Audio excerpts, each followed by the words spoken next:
Utility is a great paradox. It's something almost everyone needs, but practically nobody wants. I mean, think of all the stuff you can cram into a fanny pack, but when's the last time you actually saw somebody wearing one of those? Mankind's innate vanity is probably a major reason why so many rugged-looking crossovers are sold, opposed to minivans. But is there one vehicle that is both pleasing and practical? Well, the folks at Honda think they've got an answer to that very question.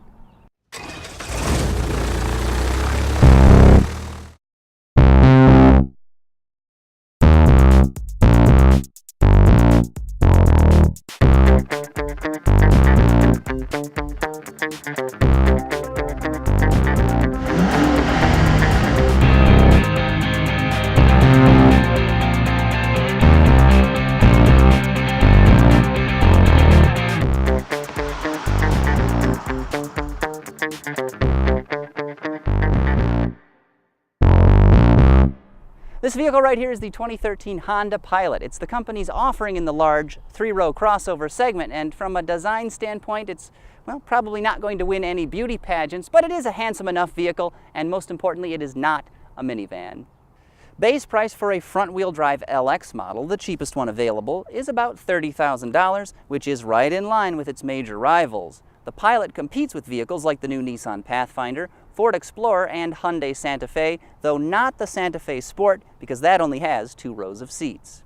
This top-of-the-line four-wheel drive touring version carries a window sticker north of $42,000. Now that's a lot of scratch for a family hauler, but justifying the price, it's equipped with amenities like a navigation system, power tailgate, and rear seat DVD entertainment system. The second-generation Pilot has been with us since 2009. Now, depending on how you count, that's between 5 and 6 model years on the market, which means this vehicle is getting really old. Despite its gray hairs and potential signs of dementia, though, it is still full of thoughtful touches, and there's a really good one right back here. Check this out. The glass actually opens up independent of the main hatch, and that is great for loading small items right into the back cargo hold here. But if you think that's the limit of the Pilot's thoughtfulness, you haven't seen the interior yet. And a perfect example can be found right back here. If you look, they've equipped these doors with not one, but 2 separate map pockets, plus there's a pair of cup holders up top. There is all kinds of storage space back here for shin guards and hockey pucks, or maybe inhalers and graphing calculators if your child happens to be a mathlete. Also, there are a pair of sunshades integrated into each one of the doors. Heck, does your living room have that? Probably not. Now, to access that third row bench, super easy. All you do is lift up on this handle here, and the second row tilts forward like this and slides, making for a pretty wide pathway to get to the back bench. Again, that is tilt and slide, not lift and separate, as nice as that might be.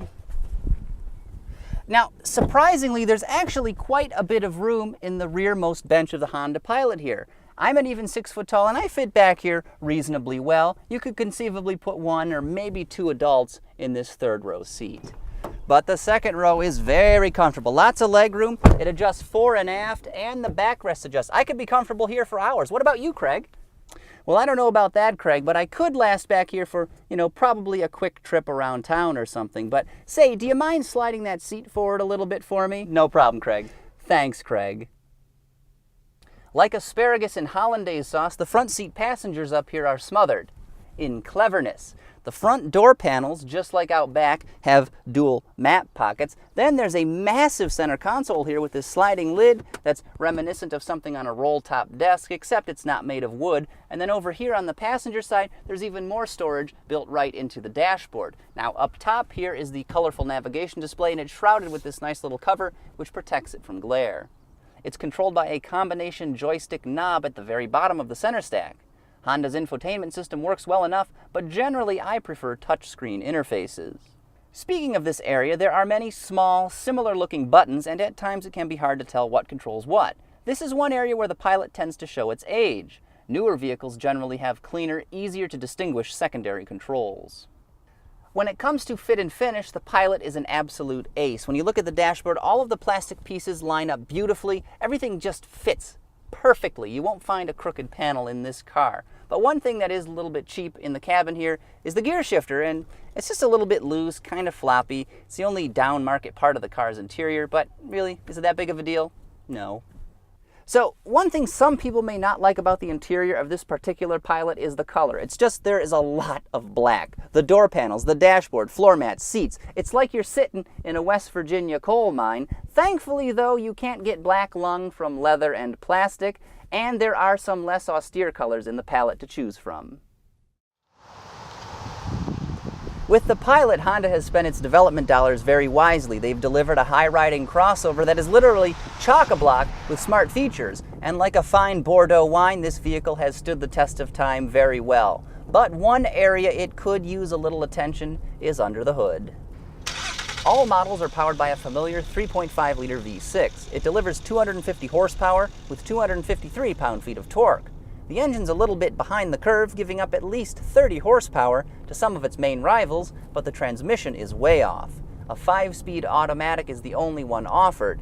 It's at least one gear short in today's world of 7, 8, and even 9-speed transmissions. Out and about, the Pilot's drivetrain is very, very slick. The engine feels smoother than satin sheets, and the transmission is just as silky. There's absolutely nothing to complain about with the way these parts function. The vehicle just needs more power and a few more gears. Despite its outdated drivetrain, the fuel economy is pretty good. According to Uncle Sam, this 4-wheel drive model stickers at 17 miles per gallon city and 24 highway, which makes for a combined score of 20. I've actually managed to beat that, hitting 21.5 mpg according to the digital readout, and that's extra impressive considering that I've managed to keep VTEC kicked in. Yo?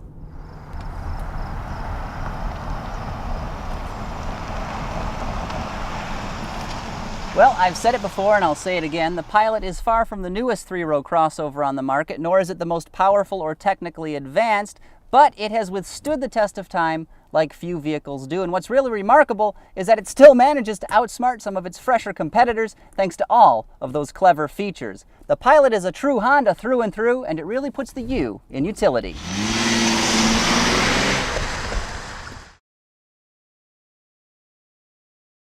For more on this review and others like it, visit autoguide.com.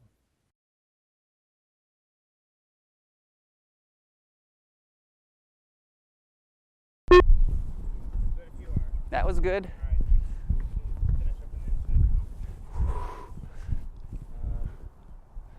Here in a pinch. And the second row seat is really comfortable as well. Plenty of legroom, and it adjusts fore and aft, and the backrests adjust as well. I could be comfortable here for hours. Well, I don't know if I'd last that long back here, Craig, but maybe for, you know, a quick trip around the block. Say, you mind sliding that sleeper? Put it.